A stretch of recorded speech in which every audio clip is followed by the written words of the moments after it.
morning, Nasra. How are you? Good morning. I'm good. How you doing? Oh, listen, I am all the better for seeing you this morning. For real, for real. I have been following your ascendance, and I'm just so excited to be on this call, and I'm so proud of you. Talk Oh, about a thank social you. justice warrior. I listen, man. If I had done half the things you had done, by the time I was like half my age, I would be a very happy person. So, full Oh, credit thank and kudos you. to you. Just please, please, please, just keep up the great work. You Thank you are so much. doing amazing and wonderful things, and I just want to put that out there for the record, so you Oh, know thank exactly you. how I feel about you. No, thank you. That has made my day. I really, really appreciate that, and it's great to be back here and connecting again. I feel like it's been a while. So, Yeah, it's actually been about 4 years or so, I think. crazy. Yeah. Yeah. It's been a Wow. long time. Well, okay. So let's get into that then. For our listeners who may hmm not remember you, I don't know why they wouldn't remember you, frankly. But for those especially who may never have heard about you or your work, give us a quick intro about yourself. Cool. Well, yeah, I'm Nasra Ayub, and I'm 28 years old. I live in Bristol, and I guess my work and what I do is everything kind of human rights, social justice, and I'm a writer, so I write on culture, politics, film, entertainment, and I'm also a gender based kind of campaigner.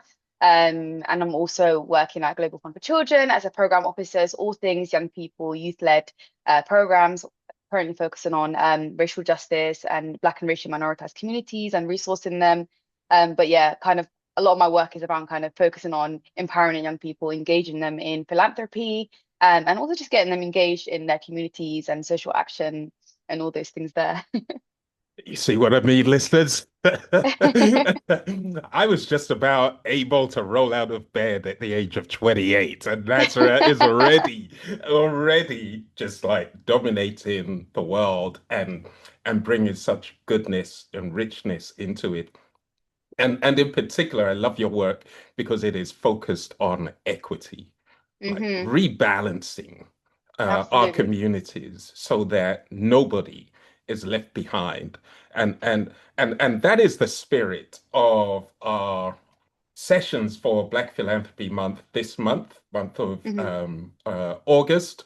Sankofa, remember, reclaim, rise. And so when I was thinking about, okay, we want people from all over the world to kind of contribute to this conversation. I'm going to tell you what I thought about the UK. I was like, okay, we've got to go back to Nazareth and ask her to come and be a guest on the podcast. So thank you Thank so you for much having me. for being here. So now that our listeners know who you are, I hmm have a question for you, just around Sankofa. What does it mean to you? How does it show up in your work? How does the spirit or the essence of Sankofa to Mm. kind of hold treasure in the one hand? I suspect to move forward and advance, but also to look back, um, and to have a heart for those who have been left behind. How hmm does that manifest, and what does it mean for you in your work? It's a big question. I think it means everything. I think doing work around kind of especially racial justice and working with communities is a very personal experience. It's not just political. It's not just kind of like you go to work and then you do the work and then you just switch off. It's actually like what you're doing is also impacting you personally. So I think about all those that have been impacted in the past, all those that have stayed in the fight against kind of, trying to tackle systemic issues such as racism, misogyny, sexism, and all these different things. And I always wondered to myself, I look around because I work with a lot of people who are older than me, those that are younger than me. I work with those that are around the same age as me. And I look around at those that are older than me and I think to myself, like, how have you stayed in this fight? It's such a difficult thing. Looking back at the past. And I think one thing that I found within society is that we have this cyclical kind of behavior where we get somewhere good. We're going somewhere far where it comes to civil rights, where it comes to kind of human rights, even just women's rights. And then suddenly we get to a stage in society where we claim that back and it gets clawed back. And then suddenly we're not trying to kind of do radical work. We're not trying to kind of do work that is creative and trying to test out new innovative approaches. We're back at square one where we're trying to kind of fight for our basic human rights. So I think for me, is that kind of appreciation for those that did stay, those that are continuing to fight all their lives, those that are new here, those that are kind of, getting involved and kind of finally waking up, and those that are, been here for a while, and continuing to fight and appreciate what it means to be in the space because it's not easy. So for me, that's what it means. It means kind of that appreciation for the past, appreciation for the present, but also kind of having hope for the future. Because if you don't have hope, it's disastrous. It's Yeah. absolutely disastrous. And sometimes we do feel like that where we're like, oh my God, like how can we continue to be doing this work, whatever that looks like. And the only thing that does keep us together is that hope. So yeah. Wow, I love that. The hope certainly, I also believe is fuel. We would not be in this space if we were devoid Hmm. of hope, because that hope is the fuel for sure that keeps you going. Hope that actually things will be different.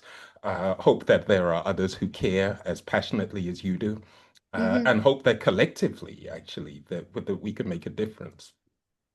And I do want to elaborate a little bit more on your expression that this work is more or less built on the shoulders of those who have come before us. And, when I think about my generation that grew up in the UK, Hmm. um, um, Diane Abbott and Bernie Grant were big influences on my own forming of what it really meant to be a Black person in the UK.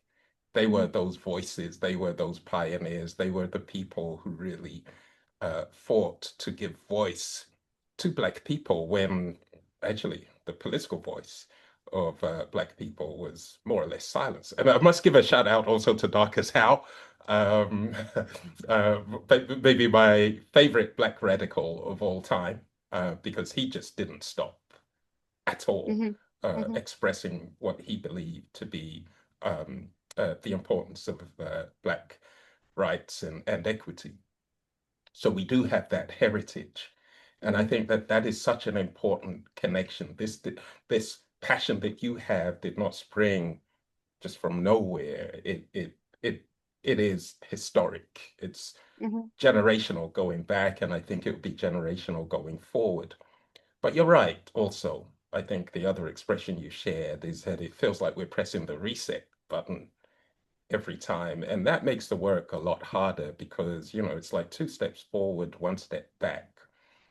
Let's get into this thought around two steps forward and one step back then. How might we disrupt that? How might we disrupt the forces that are at play to prevent our progress in society and in community? Particularly, I would like to ask this question in relation to, let's say, Black generosity, Black philanthropy, the Black culture of giving and helping and supporting each other. What Hmm. are some of those disruptive forces that you think are in place or should be in place? Hmm. I think for me, in terms of disrupting, or where is that disruption, or where should we kind of look to? I think most definitely grassroots organization and groups. One of the things that we find is that, especially from a funder perspective, is that now, or even maybe let's say recently, when we kind of look at funding organizations or groups, one of the things that a lot of the times funders will ask is that, what are you doing that's different, that's innovative, that's this or that? And I think that is quite great. And I think that's a very important thing, but I think it can also be harmful in the context that we're operating right now. Because if you look at the context of of what's happening on the ground, people are trying to survive.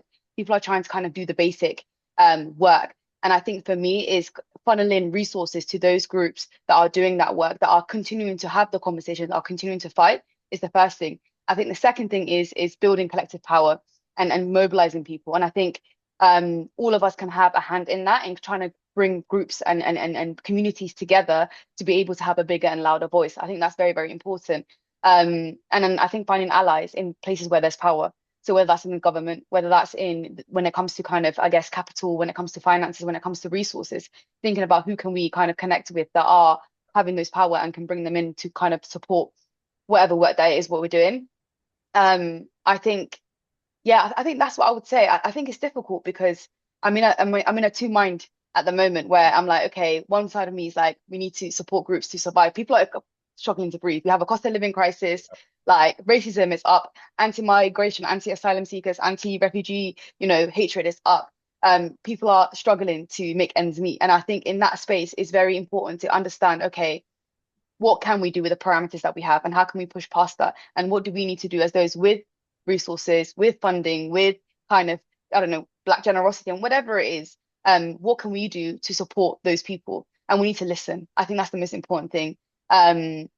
In order to be radical, in order to have radical empathy, it's that kind of space of understanding and knowing, there might be some things that I don't understand, but I'm committed to learning. And I think when you have that attitude, you're more likely to be able to kind of come together and build that collective power, etc. So that's what I would say would be the main thing for me.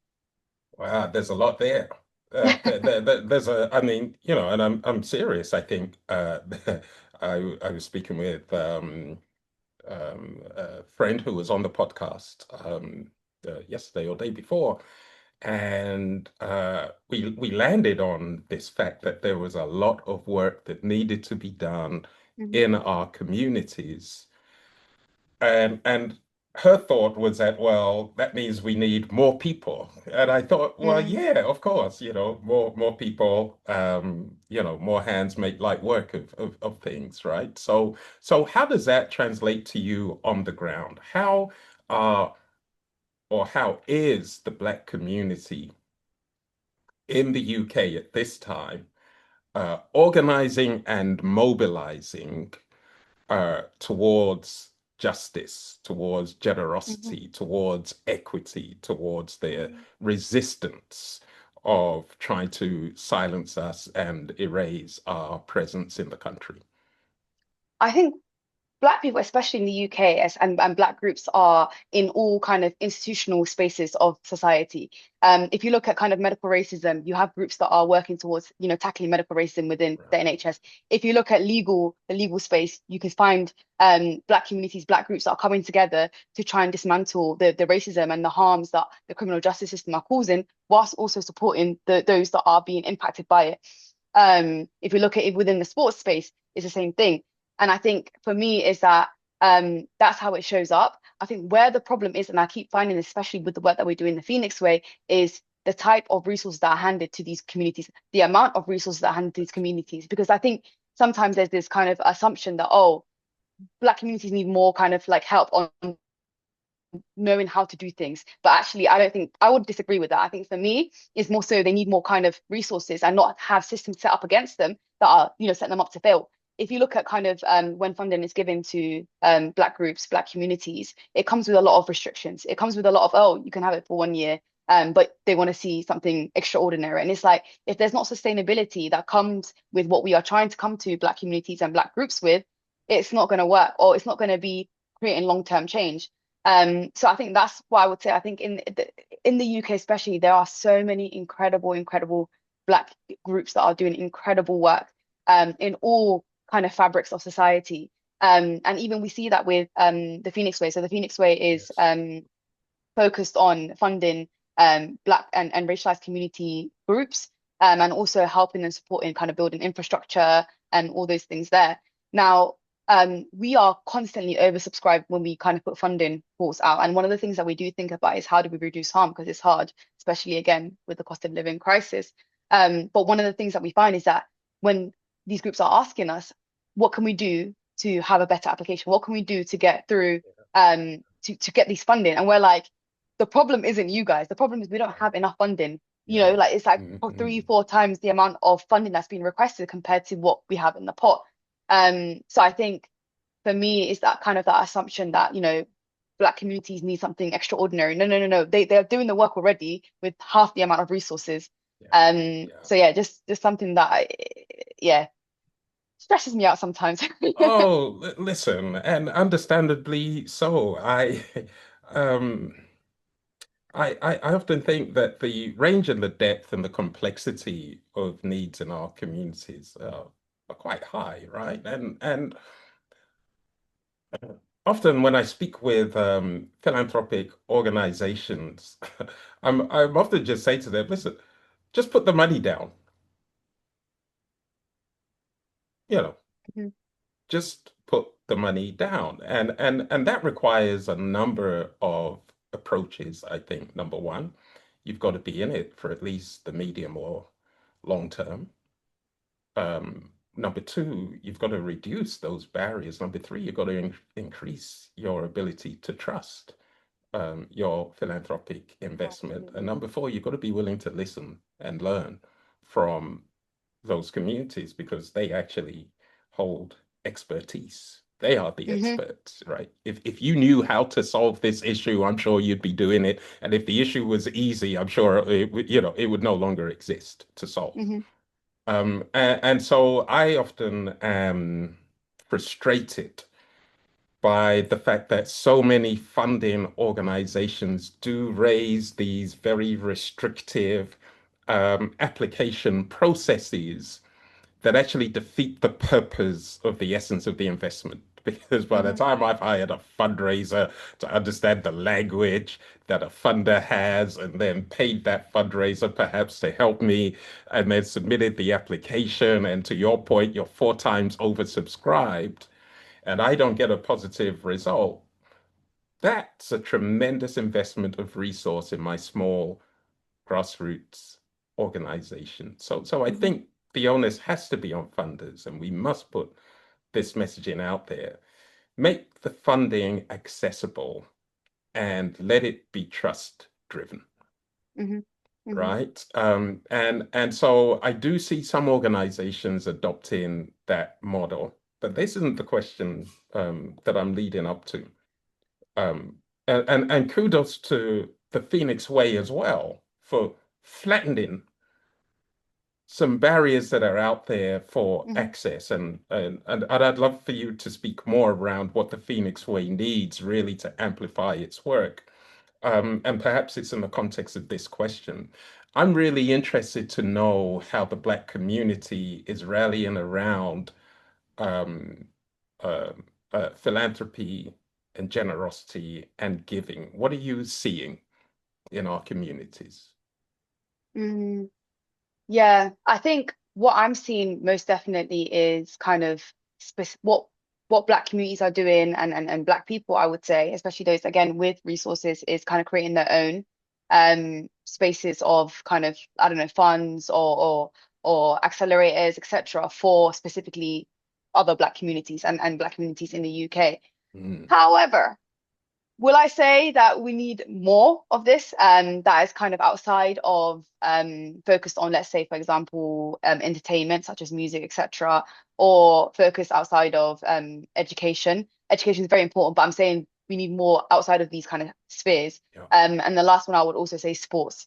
I think I see pockets of this happening in the UK where, there's kind of mobilization happening of funds, etc., created especially for Black communities. But I think we could expand that and look at what that could look like more specifically. I think in the UK, I also think that there could be more done by those that are, I would say, more wealthy and that are coming from the Black community. I know it's hard. I know it's not kind of an easy thing to kind of put together.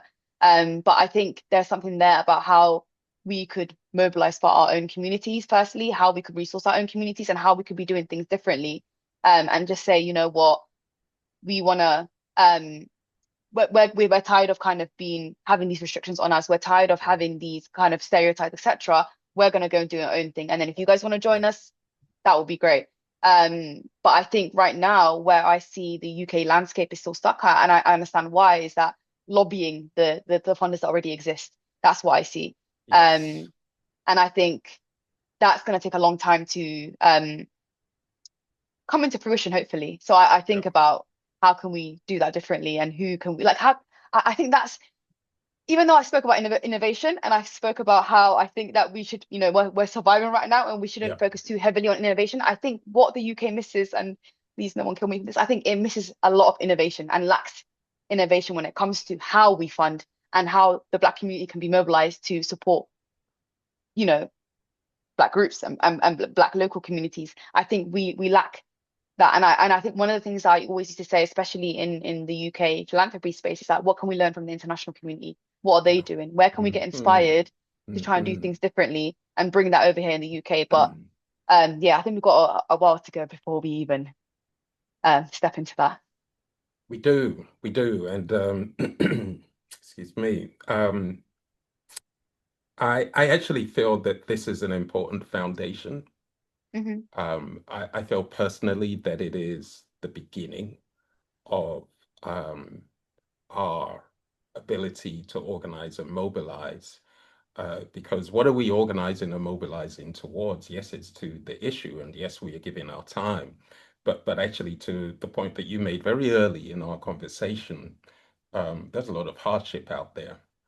So if we're bringing our time and the best of our minds and not bringing our money, right? Or if we're bringing our concern and our care, our empathy, and Hmm. not bringing our money, then there's a bit of a dislocation there, Hmm. and I think that this would be something that perhaps for future conversation we can even develop a panel around, like how do we ensure that we also are financial investors Hmm. in our communities, right? Whether we are wealthy or everyday people, this is what it takes, right? And we see it actually happening in our places of worship Hmm. on a Friday, on a Sunday, on a Saturday. We're in our places of worship and we are investing in those places. And so I don't think it is a remote impossibility or something. I actually think we're doing it already. We probably haven't Hmm. politicized the way Yeah. we are generous. And I think that that is an important step for us alleviating some of the issues that we see. And I'm hopeful about that. Um, so thank you, Nasra. I can't even believe we're coming towards the end of our conversation. But before we end, I have maybe two or three questions. They're going to be really quick ones. The first is tell us a little bit more about the Phoenix Way and why it was established in the first place and what really, like, when you solve the focal points of the Phoenix Way, what will the world or the UK look like? Mm.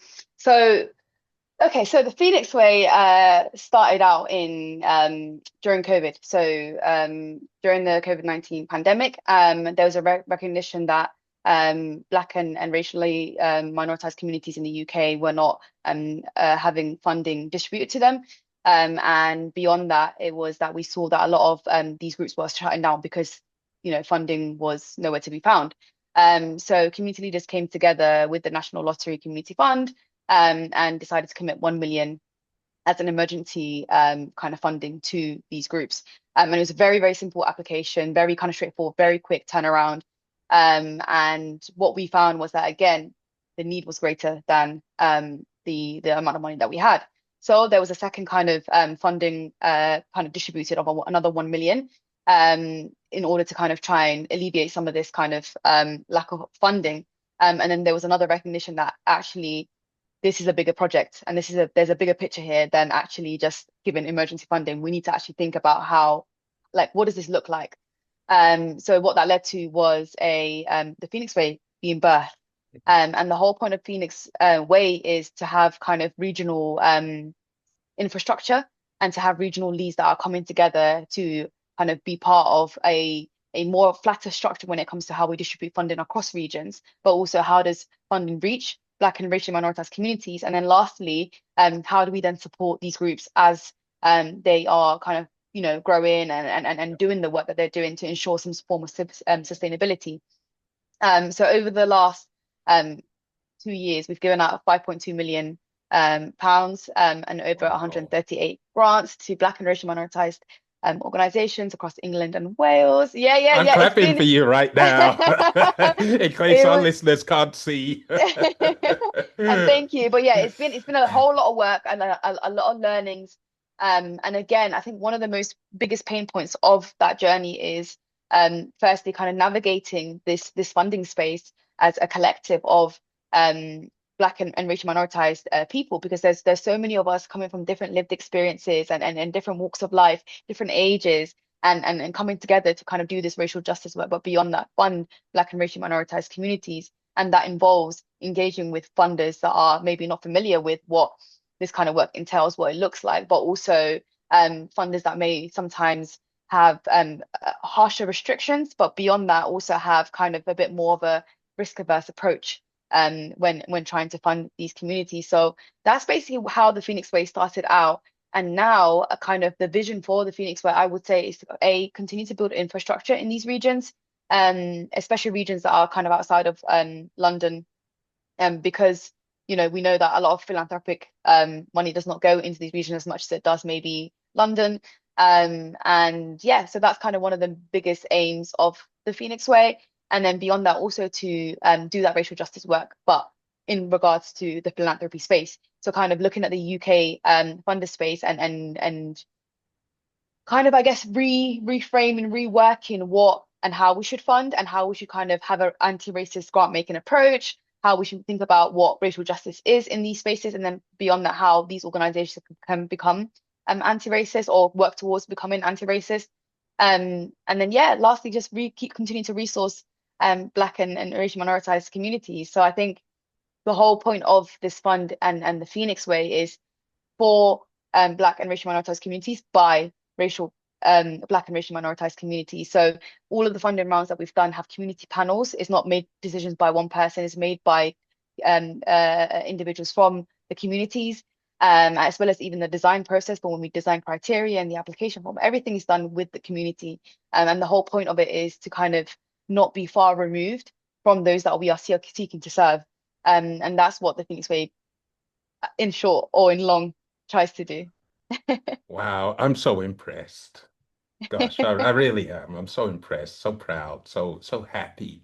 And to know that you are working on these projects is just Mm, amazing. I think about, 5, 10, 15, 20 years from now, what will the landscape be? yeah, And because you are setting such an important foundation now, yeah, my heart has to say in the future it's going to be better, I right? hope so. And yeah, that is the hope that we carry. And so I just wish you and the team, everybody, even funders who are stepping forward and saying, "Yeah, we like this, we want to invest, we see its importance for our communities, for all of us Mm, to prosper."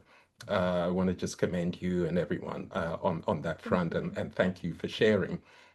Two other questions. The first is if our listeners want to reach out to you, how can they contact you? What are your communication points?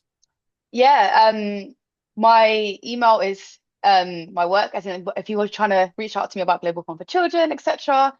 Um, Ayub at globalconforchildren.org. But my name is the same on my LinkedIn, Nasra Ayub. You can always find me on there. You can drop me a message. I'm very contactable. And yeah, if you just want to chat about racial justice or kind of, you know, rant about life and Yeah. how difficult it is operating in this system, yeah, LinkedIn is the best place to reach me, as I said, my email. Brilliant. I hope, and I mean this in a really pleasant and lovely way. I hope your LinkedIn is about to blow up right now after listeners listen to this conversation, because if they are half as inspired as I am, they will want to connect with you, Nazra. And my Thank final you. question now is just going back to our theme, Sankofa, remember, reclaim, and rise. Um, what words of wisdom or inspiration might you want to share Mm, to our listeners about the spirit of Sankofa? What sits with you mm. right now? How are you feeling about it?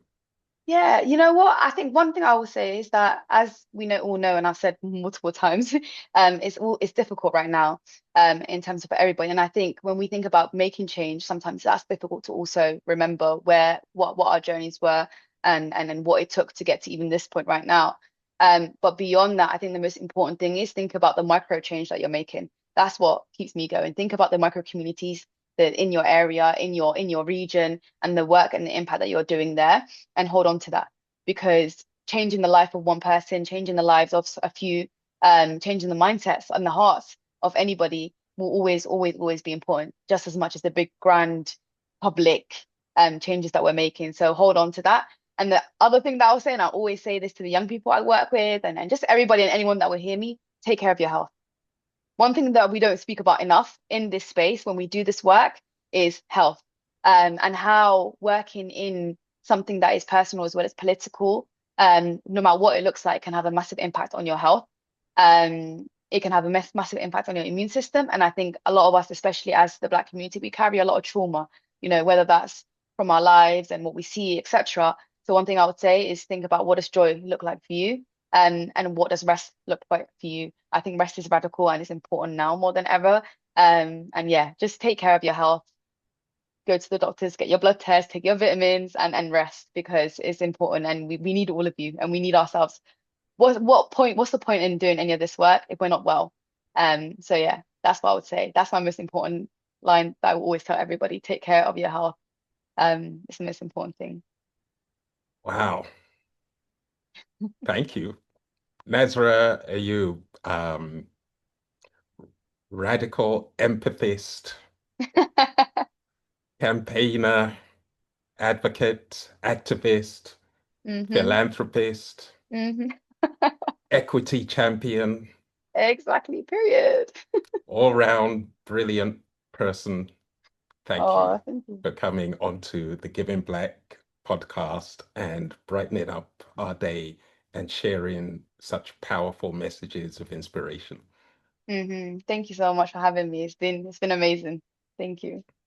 Now, so shall we tell our audience what's about to happen in October for those who are listening to this and thinking, oh my goodness, like I've got to hear more.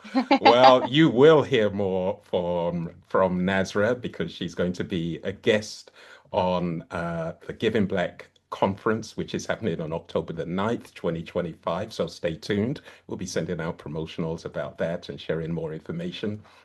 So we get two chances to just steep ourselves in Nazareth's wisdom. And so thank you. Looking forward to that conversation. But I am deeply appreciative to you for this conversation because it's Thank you. been very, very special to hear you speak and share, and for me Oh, to be able to learn from you as well. Thank you. thank you so much. And I'm excited for the conference. It's gonna be great. Make sure you're all there. It's gonna be fantastic. Hey, you heard her.